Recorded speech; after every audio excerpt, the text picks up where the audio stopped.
I had a journalism teacher who looked at me and said, that is the most depressing book ever. You might as well just open a vein right now. That's a direct quote. Public school teacher told me that. I'm Kristen Lopez. I'm Alonso Duralde. Hey, I'm Carla Renata, the Curvy Film Critic, and I am a Tomatometer-approved critic. Today on Critical Thinking, we're talking about period pieces.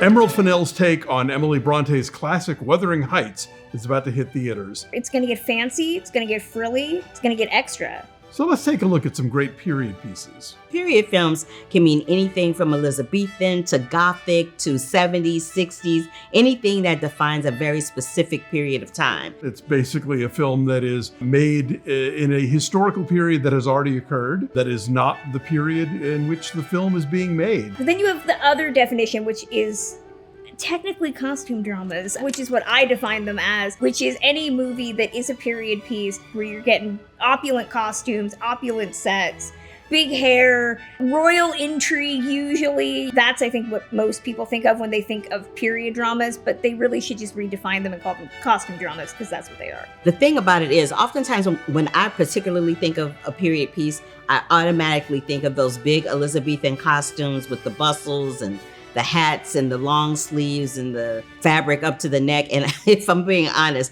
I look at those movies and I'm like, how do they wash those things? There's a strain of thought that thinks that all period pieces have to be, costume dramas, men in powdered wigs and women in corsets, and they certainly are. But a period piece can be anything that requires an attention to detail, an attention to the way that life was lived at the time the story is set, even if it might be minor changes. Maybe not a lot of time has elapsed, but certainly over the course of my lifetime, what I thought a TV looked like as a child, what I thought a computer looked like as a child versus what they look like now are very different. I've read most of the books that costume dramas are based on. I love them. I've definitely read my fair share of Jane Austen and Emily Bronte, Charlotte, all the Brontes, really. And the movies often are pageants for the eyes, but they're also often about things like love, autonomy, independence, the struggle to remain true to oneself. They're very relatable, even though they're set sometimes centuries in the past. I'm a huge fan of period pieces. It's like my favorite genre of things to watch because it's the genre that I have not lived in. So I love delving into something that shows a slice of life that I'm not familiar with, that's romanticized to a certain extent.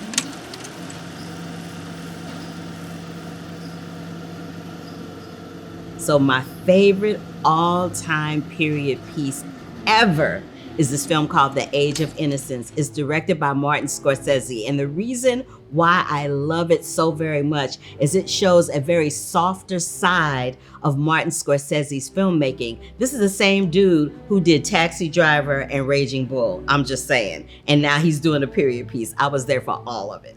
The Age of Innocence is my #1 film because Daniel Day-Lewis is in it, Michelle Pfeiffer is in it, Winona Ryder is in it, and it's dealing with romance during a time that I just love delving into. It's just a beautiful love story that highlights the specific theme of desire versus duty. Because during that time, women were expected to be married. They were expected to be married, have children, get a husband, yada, yada. The men were expected to do the same. In this particular film, Archer, who's played by Daniel Day-Lewis, is attracted to Countess Olenska, who is played by Michelle Pfeiffer, and she's divorced. That's like a big no-no during that time. And he's also engaged to Winona Ryder's character, May. It was a hot mess. It was like a soap opera in the Gilded Age. I loved it. Once again, Edith Wharton also understands class distinctions, the things we don't say, but we should say, and also kind of a jackwagon boyfriend in it. So it's perfect. So when Scorsese's The Age of Innocence came out, there were some people who their knock on the film was, it's all about the fish forks. But the fish forks are important because this is a movie about a society with very strict rules and very repressive rules, and that will knock you over if you try and step out of it for just the slightest bit. And so in capturing that society of New York in the Gilded Age. And in capturing Edith Wharton's novel, Scorsese very wisely takes us into that world to understand its rules, because those rules are so very important. And those rules focus on little tiny choices and little tiny details in terms of what is said and what isn't said, and frankly, which fork is used. The Age of Innocence is shot so beautifully. There's these overhead shots in the dance sequences where they're dancing around the room, and it's just an overhead shot that looks like a continuous circle of people. It's just absolutely beautiful. The production design, the costumes, the music, the score, it's just, to me, it was one of those films that really deserved more attention than what it got. Sofia Coppola's 2006 film Marie Antoinette. I love Sofia Coppola. So the minute she said she was going to do a Marie Antoinette costume drama, I was in. I was already in. And it pains me that the movie is still 56% rotten on Rotten Tomatoes, because I think people consider it one of her masterpieces. It's a Sofia Coppola film, so it's a feast for the eyes. It's utterly gorgeous. The costumes are exquisite. The food, this is really a foodie movie as well. The shoes.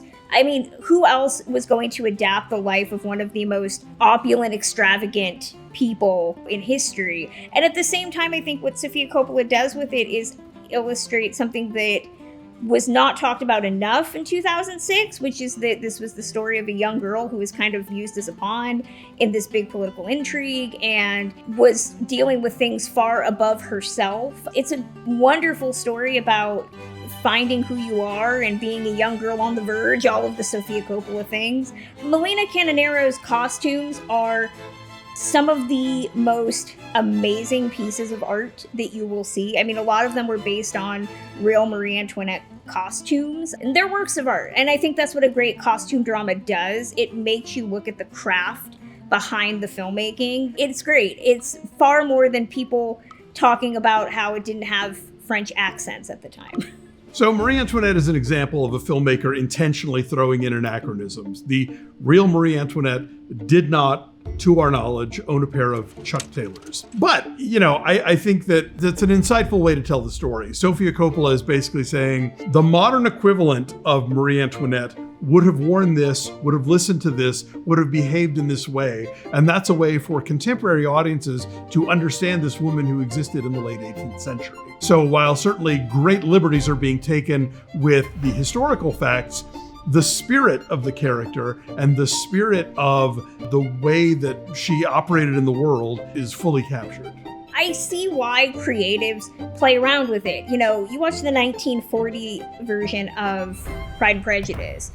That's a Regency set story, so the costumes, if you're a nerd like me who knows, historical costumes, the costumes are very flimsy. They're very, simple. Of course, that was not going to work in 1940 because they thought it was like underwear. So they put them in big antebellum costumes, a lot of which they reutilized from Gone with the Wind.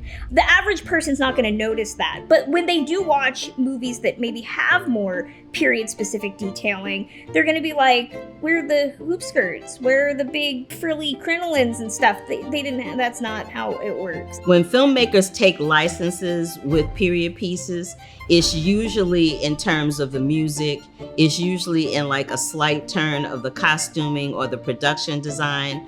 But in terms of the facts, especially when it involves people of color, it's usually quite on point. But because no one has ever really taught that in school, we think that it's fictional and that it's made up. Like the story of Belle is a true story. It's an accurate story. And she did exist, and that's a real story. A lot of people will make the comparisons between Belle and Bridgerton, but Belle was way before Bridgerton. And the thing that I love about Bridgerton is that they combine contemporary music and make it Baroque to kind of fit the themes of the show, depending on what's going on and who they're featuring for that season. I think that period pieces, unless they're going to lean into the idea of anachronism and sort of throwing things in that are very obviously not intended to be of the period, and to do that for specific aesthetic purposes, you need to be on your game, because it just takes one wristwatch on a Roman senator or a laptop in a Napoleonic movie. I don't know, a Starbucks cup. It shatters the illusion. So, I mean, I think that there is a level of play in taking inspiration from other things. One doesn't always have to be period accurate if the story is good.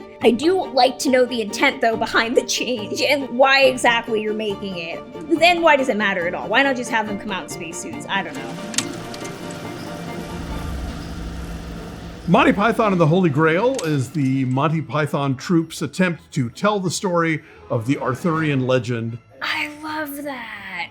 I think that shows how varied the definitions can be. On the one hand, they knew what they were talking about. Terry Jones is actually a medieval scholar, and so he brought a lot of that knowledge into the film. Part of that knowledge, however, was understanding that Monty Python had about 10 cents to make this movie, which is why they are cutting corners whenever possible. Horses are too expensive, but you could just get two halves of a coconut and bang them together and have everybody go like this.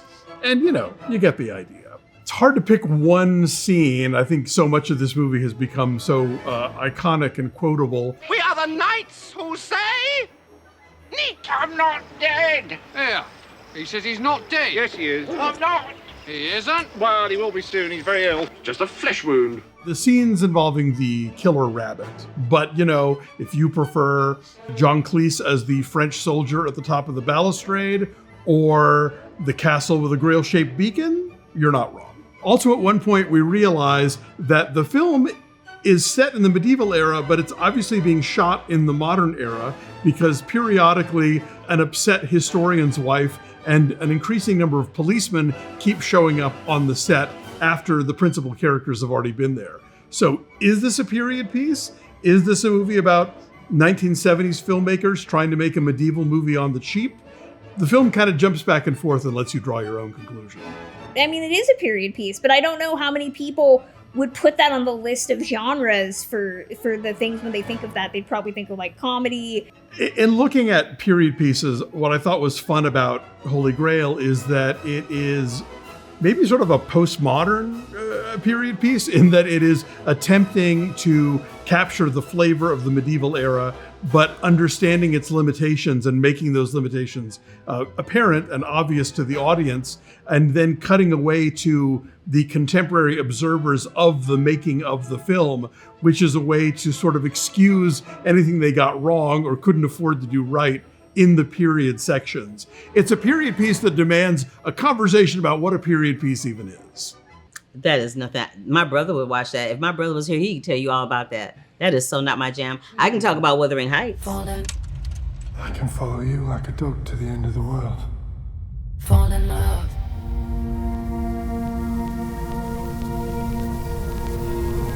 Fall in. Are you feeling quite right? What? Oh, yes, fine. Oh, I cannot wait. Cannot wait to see this adaptation by Emerald Fennel of Wuthering Heights. It's gonna be something. So, full disclosure, Wuthering Heights is one of my favorite books, and I had a journalism teacher who looked at me and said, that is the most depressing book ever.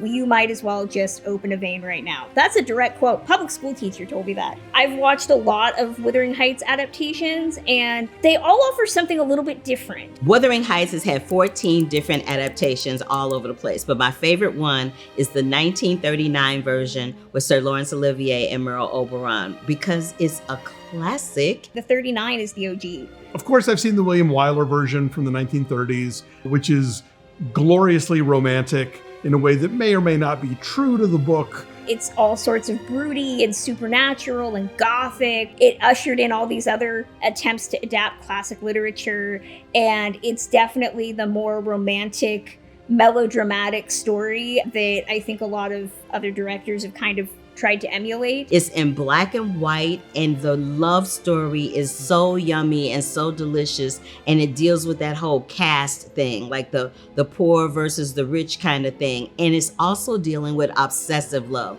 that type of soulmate type of love. There are people sometimes that you meet in life that you can't explain why you're attracted to them or why you've fallen in love with them, but the feeling is so strong that you just can't overcome what that is. Sometimes the universe just decides who is supposed to be with you, whether you want them to be there or not. There's a lot to tackle there. Of course, almost nobody ever tackles the second half of the book. And by that, I mean that most adaptations of Wuthering Heights only do the first 23 chapters. Imagine my shock in the 11th grade when, and then the book keeps going. And there's a whole other generation of people also named Heathcliff and Kathy that you have to keep track of. And so I don't know that this movie's going to get there. I don't know that most movies ever have the space for it. I guess someone's got to make the Wuthering Heights miniseries. I've seen the 94, the Ray Fiennes one, which actually I'll give it credit for trying to do the whole book. That Juliette Binoche plays a dual role in the film. They try to do some of the kookier things in the back half. It's not successful, but I applaud them for trying. Just as long as we don't get another MTV version, because that was nonsense. I remember very keenly watching the MTV one. I'll tell you, on my to see list, I really want to see a version that Luis Buñuel did in the 1950s. But it is not streaming anywhere. It is really tough to track down. It's my current sort of white whale of adaptations because I can only imagine what the Surrealist master did with this book. I think they all just kind of hit different parts of one's life. They all try to aim at different audiences. I don't think I've seen a version of Wuthering Heights that hits the, person in me that loves it. But I think Emerald Fennel is one that, maybe she'll get the romance and the mess. Because people forget, Wuthering Heights is super messy. It's super toxic. And that's why we love it. Kathy, I never broke your heart. You've broken it. And in breaking it, I've broken mine. Regardless of what adaptation it is, at its essence, it provides a fantasy world of what it would look like to fall madly in love with somebody. I don't know any woman or man who doesn't desire to have someone look at them gazingly and love them that way. And you always see that in Wuthering Heights. And this one that's coming up with Emerald Fennel, it's gonna be crazy as hell. I know it is, because it's the same person that brought us Promising Young Woman and Saltburn. And if you have seen Emerald Fennel's films, her films are crazy, but they're crazy, wonderful, good, and they make you think and they make you feel. And that is what a good filmmaker and a good film does. It stays with you long after the credits have rolled. Emerald Fennel has said that she put it in quotes because this is kind of her interpretation of the story that she read when she was 14, this version that she knows is going to not be Emily Bronte's version, but it's more her version. And I think she's gone on to kind of say like every creative essentially is making their own interpretation, which is true. I applaud the effort. Again, as an English nerd, I'm just like, okay, you're using quotation marks in a way that does acknowledge something really interesting. That's why I said, whenever Emerald Fennel is adapting anything, it's gonna be a crazy roller coaster ride. But it's a roller coaster that you wanna be in the front row for, I tell you that much. As much as I don't particularly care for Emerald Fennel, I do hope the one thing that she brings to it is just the weird, dark, gothic passion that these two characters have for each other. You've got class, you've got race if you want. They talk a lot about Heathcliff's darkness. There was a lot of criticism when it came out that I understood. Margot Robbie's a little too old to play the character. Character's a teenage girl in the book, young woman. There's a lot of back and forth about Heathcliff being a character of color, and I definitely understood those criticisms as well. I love Emerald Fennel. I love the book, but some days I love the book more than I'm like, I want Emerald to succeed, but the book means so much. So that's all to say I'm really excited. I'm really excited, but I'm going in very much like a guarded parent that's prepped to figure out what this is and what it's gonna do. I suppose you shall fall in love with me. I suppose you shall fall in love with you. I think there's something in the human condition about telling stories from the past because it's comfortable and it's familiar. What it comes down to is history is cyclical, and the same things keep happening over and over again, and humanity keeps making the same mistakes, and everything is a big wheel of karma. And so in making period pieces, you can have a film that looks back several centuries, and yet audiences will go, oh wait, that's like now.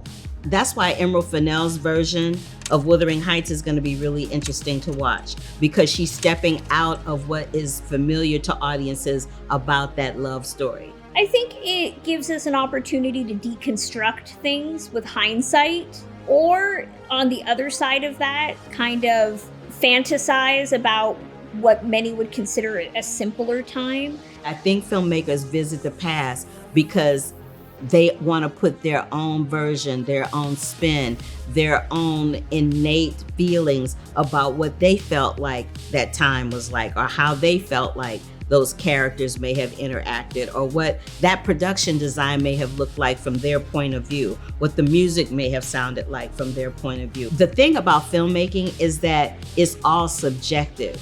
So it's really wonderful that we have a world creatively that you can, as a filmmaker or an actor, go into a previously produced or previously adapted project and put your own stamp on it in your own special way. That's what makes us all individuals, and it's beautiful to behold.